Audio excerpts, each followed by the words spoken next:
Ya Allah, sumber kesetiaan, berkatilah kedua cincin ini yang merupakan tanda kesetiaan dan cinta kasih hamba-hambamu ini. Semoga cincin ini mengingatkan mereka akan cinta kasih dan kesetiaan yang tidak berkesudahan yang mereka janjikan pada hari bahagia ini demi Kristus Tuhan dan pengantara kami. Hai teman-teman, saya Ella dari tim Komsos Paroki Santa Cecilia. Saat ini saya sedang berada di kantor Dinas Kependudukan dan Pencatatan Sipil Kota Pontianak. Ingin tahu apa yang saya bahas hari ini? Yuk, ikut saya.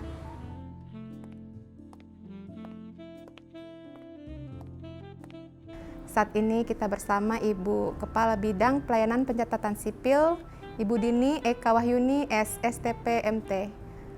Selamat siang Ibu, silakan Ibu memperkenalkan diri. Baik, selamat siang, saya Dini Eka Wahyuni. Saya selaku Kepala Bidang Pelayanan Pencatatan Sipil di Dinas Kependudukan dan Pencatatan Sipil Kota Pontianak. Ya, baik Bu. Kami berada di sini mau bertanya mengenai isu mengenai perbedaan agama. Dan kami akan mengajukan beberapa pertanyaan. Mohon Ibu nanti menjawab pertanyaan-pertanyaan tersebut.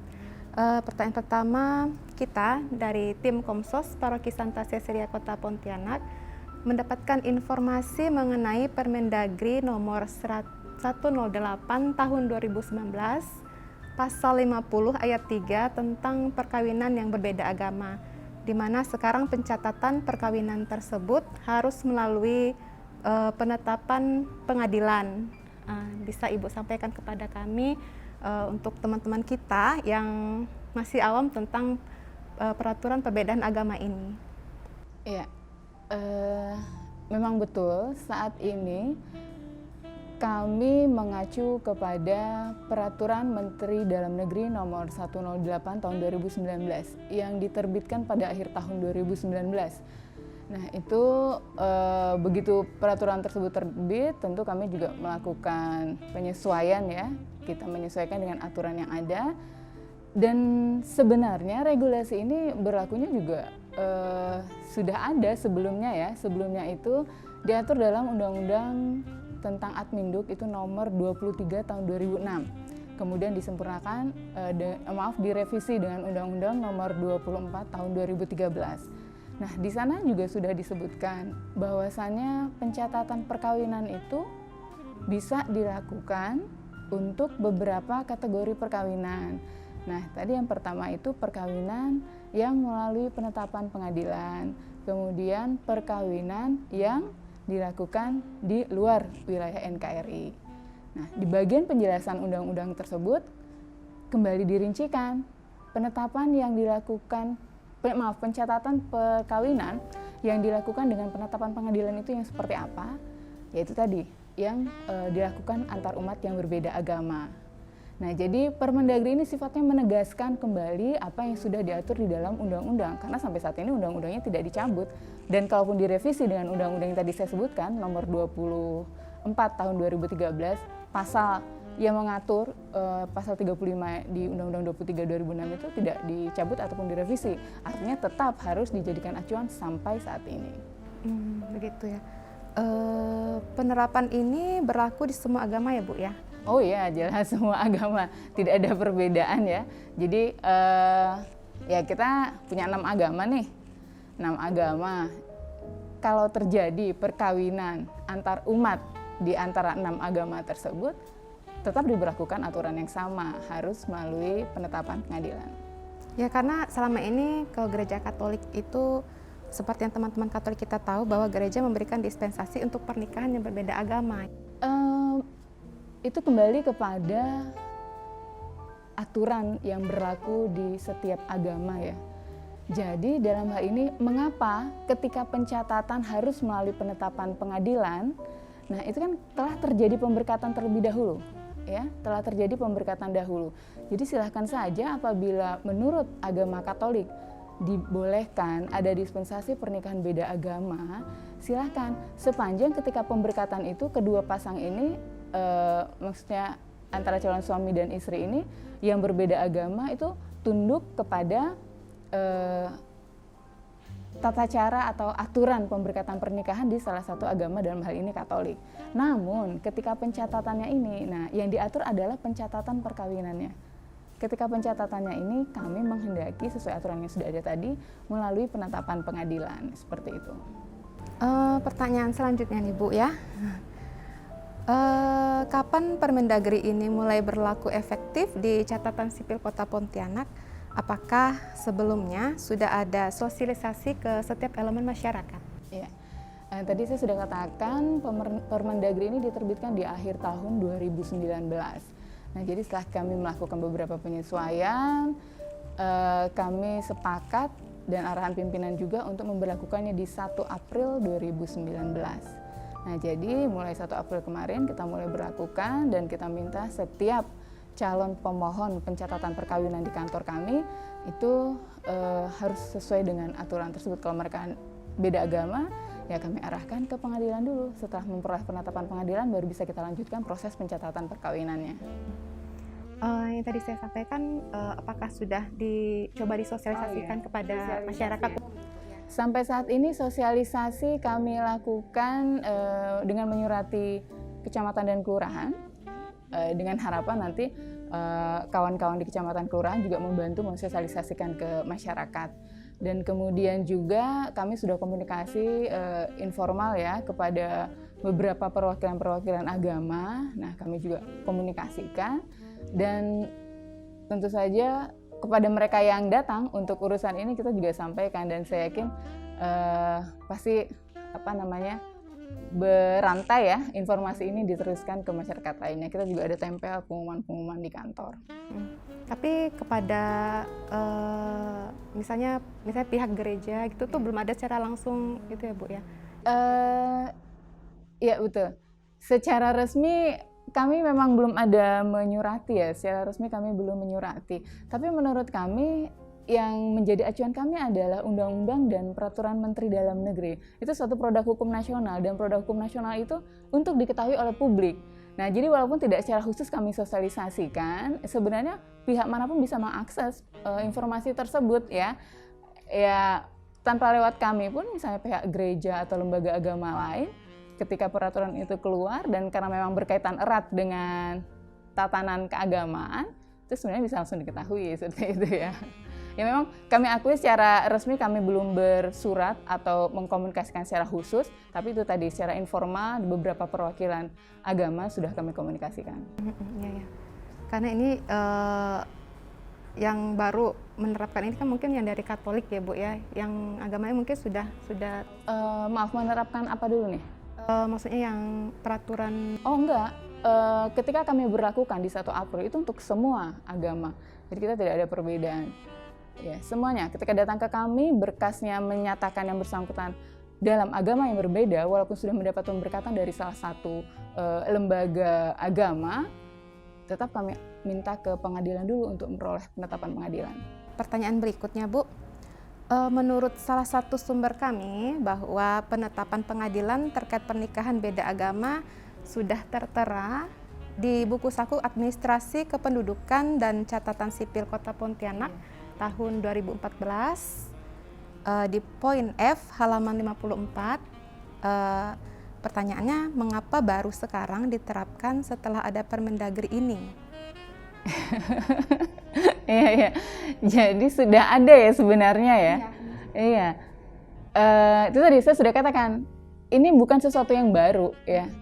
Jadi di Undang-Undang 23 2006 tadi, Undang-Undang Nomor 23 tahun 2006 tentang administrasi kependudukan. Perlu diketahui undang-undang ini adalah undang-undang yang memang baru diterbitkan yang mengatur khusus tentang adminduk. Sebelumnya kita mengacunya ke undang-undang buatan Belanda tuh. Sampai dengan 2006 kita nggak punya undang-undang tentang adminduk, kita mengacu ke undang-undang buatan Belanda dan dirasakan sudah tidak relevan lagi. Akhirnya pemerintah kita baru bisa membuat undang-undang di tahun 2006.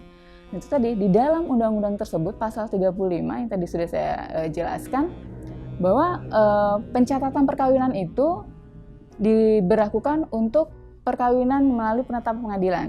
Nah, baru kemudian di bagian penjelasannya dirincikan lagi. Perkawinan yang bagaimana sih yang harus memerlukan penetapan pengadilan itu? Disebutkan yang memerlukan penetapan pengadilan adalah perkawinan yang dilakukan antar umat yang berbeda agama. Nah, jadi mungkin saya berpikirnya ini analisa saya yang sangat dangkal ya. Ini memang tidak dibunyikan di batang tubuh. Ya, jadi seolah hide gitu ya, tersembunyi, tapi adanya di penjelasan. Nah, di dalam peraturan-peraturan yang merupakan turunan dari undang-undang tersebut memang tidak ada pasal khusus yang menyebutkan. Nah, sehingga jadi ini ya, bias ya, multitafsir. Ada beberapa daerah yang melaksanakan aturan ini, artinya mereka tidak mencatatkan langsung pasangan yang berbeda agama sebelum mendapat penetapan pengadilan. Ada daerah yang sudah melaksanakan. Nah, mungkin membaca fenomena ini, pemerintah menerbitkan kembali, menegaskan kembali dengan Permendagri 108. Jelas ya di ayat 50 pasal 50 ayat 3 itu kan disebutkan jelas. Nah, karena kemarin itu tidak ada pasal yang menjelaskan, hanya ada di bagian penjelasan. Nah, itu tadi dimunculkan kembali, dijelaskan kembali dengan harapan untuk dijadikan acuan dan dilaksanakan. Mengenai penetapan tersebut tentunya ada syarat ya Bu ya. Apa saja yang mesti dipenuhi untuk syarat-syarat tersebut? Syarat untuk pencatatannya atau syarat untuk penetapannya? Pencatatan perkawinan. Pencatatan perkawinan, iya. Kalau syarat pencatatan perkawinan sebenarnya tidak ada perubahan yang mencolok ya. Yang pertama adalah adanya bukti telah terjadi pemberkatan agama. Nah, bukti ini kan bisa macam-macam ya.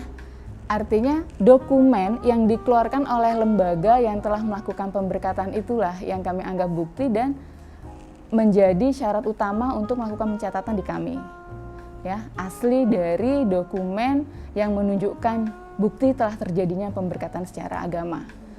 Mau surat keterangan, mau biasanya macam-macam ya, ada yang menuliskan akte perkawinan, padahal akte perkawinan itu nanti jadi produknya Capil namanya akte perkawinan, macam-macam.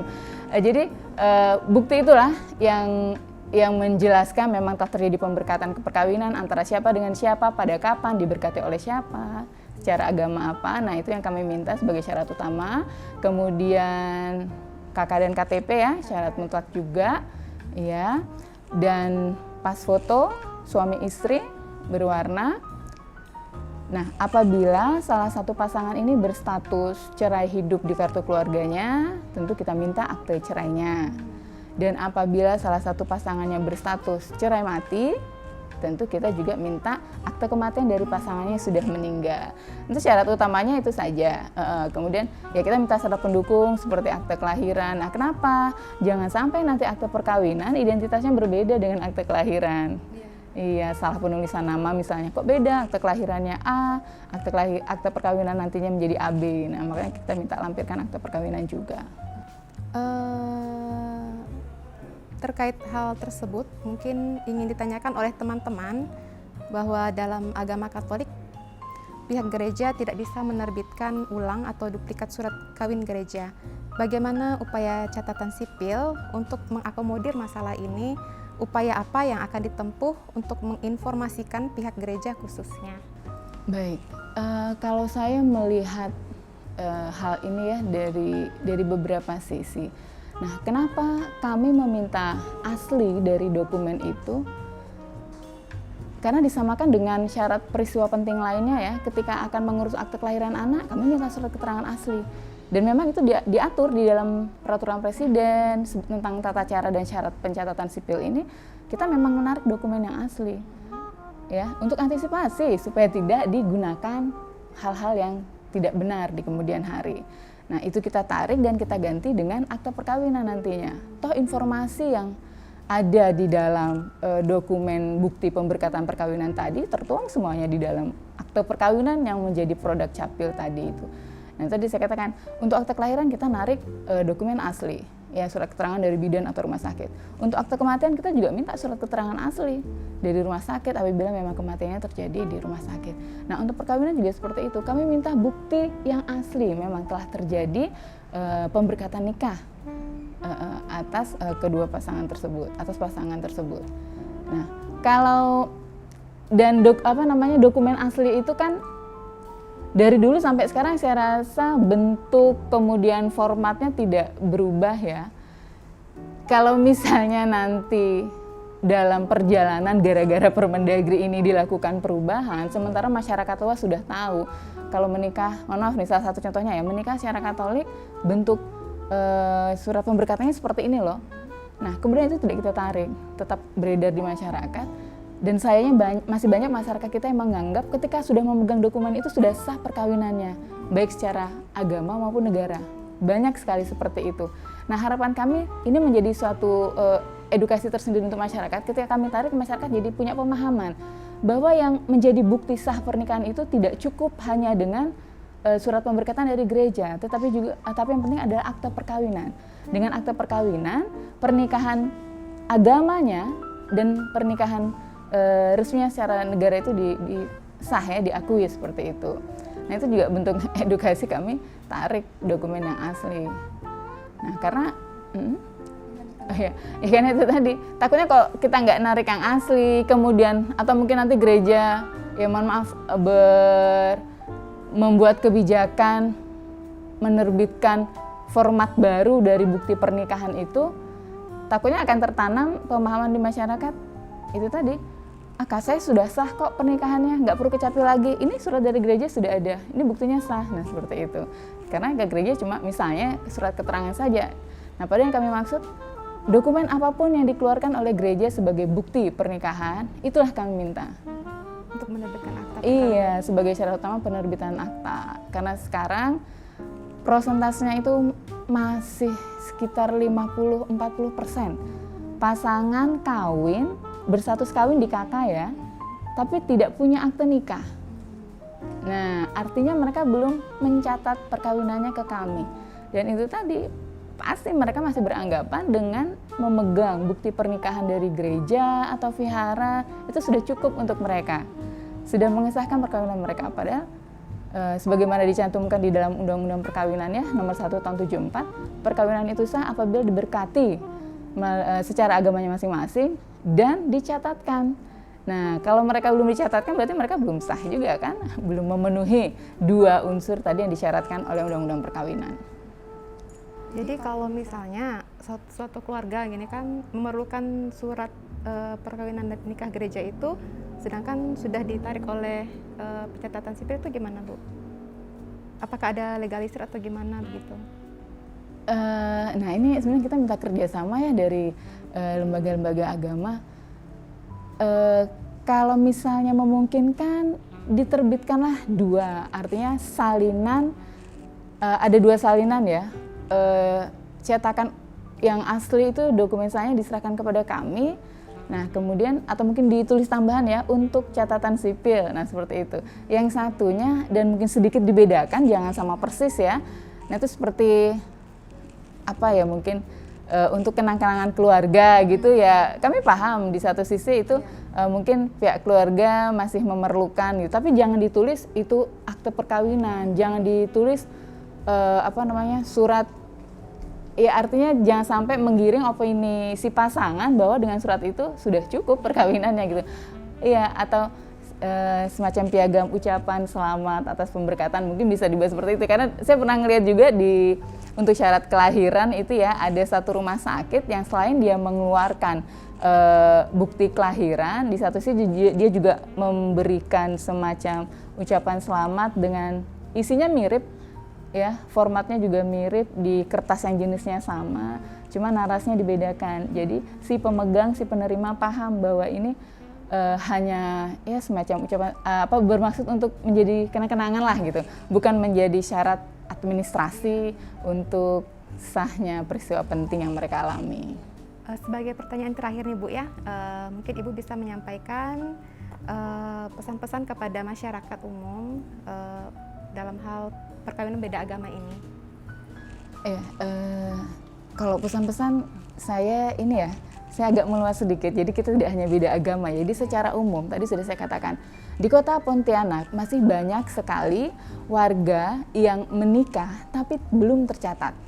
Artinya mereka belum memiliki akte perkawinan. Itu bisa ketahuan di dalam database kependudukan. Begitu banyak dan hampir separuhnya, 50% dari pasangan yang berstatus kawin ternyata mereka tidak memiliki akte perkawinan. Nah, jadi saya himbau sekali untuk masyarakat Kota Pontianak khususnya, baik yang akan melakukan perkawinan ataupun yang sudah menikah tapi belum melakukan pencatatan perkawinannya di catatan sipil, ini kami harapkan segeralah melakukan pencatatan perkawinan. Bisa kami harapkan sih 60 hari setelah terjadinya peristiwa perkawinan itu. Paling lama 60 hari. Jadi dalam rentang 60 hari ini segera laporkan perkawinan yang telah terjadi. Nah, karena tadi sudah saya sampaikan syaratnya nggak rumit, hanya pemberkatan dari gereja ataupun rumah ibadah lainnya, kemudian KK, KTP, dan kalau status pasangan cerai hidup berarti perlu akte cerai, kalau status pasangan cerai mati melampirkan akte kematian. Nah, itu saja syaratnya. Dan utamanya tadi kalau khusus ke pernikahan beda agama, saya rasa ini tidak perlu dijadikan polemik lah ya. Karena kita sadar, kita hidup di Indonesia dengan beraneka keragaman. Sesuatu yang sangat lumrah apabila terjadi pernikahan beda agama. Negara sudah mengantisipasi itu. Makanya menerbitkan Permendagri, menerbitkan aturan. Pernikahan beda agama bisa terjadi, tapi ada aturannya. Nah, seperti itu kan. Tapi ada aturannya. Nah, silakan melakukan pemberkatan menurut salah satu agama di tempat ibadahnya. Nah, dengan bukti pemberkatan tadi, mendaftar dulu ke pengadilan untuk memperoleh penetapan pengadilan. Baru setelah itu datang ke catatan sipil. Karena kami hanya bisa mencatatkan pernikahan beda agama apabila setelah mendapat penetapan pengadilan. Nah, jadi jangan gara-gara ini pasangan yang udah pacaran lama gitu ya, lalu takut nih mau nikah nih harus ke pengadilan dulu. Saya rasa tidak perlu. Ya itu memang resiko kita tinggal di negara yang berbineka tunggal ika ya, seperti itu tetap akan terjadi perbedaan-perbedaan. Dan tadi saya sekali lagi saya harapkan kita tertib administrasi kependudukan dengan melaporkan peristiwa perkawinan yang terjadi ya dalam rentang 60 hari setelah tanggal pemberkatan itu sudah lapor ke kami. Karena nanti kalau ditunda keburu punya anak, wah akan panjang urusannya karena berkaitan lagi dengan status anak. Jadi intinya setiap terjadi peristiwa penting, kelahiran, kematian, perkawinan, perceraian, segera lapor ke pencatatan sipil. Tidak cukup hanya dengan surat keterangan dari rumah ibadah, ya, tapi harus dilengkapi dengan akta perkawinan. Ya, saya rasa itu. Terima kasih. Baik Bu, terima kasih untuk segala informasi yang telah diberikan kepada kami. Semoga ini bermanfaat untuk teman-teman kami di sana. Dan terima kasih Ibu juga telah meluangkan waktu untuk kami. Baik, terima kasih. Nah, itu dia wawancara saya bersama Kepala Bidang Pelayanan Pencatatan Sipil Kota Pontianak. Ingin tahu tanggapan gereja mengenai hal ini? Ikuti video selanjutnya. Sampai jumpa.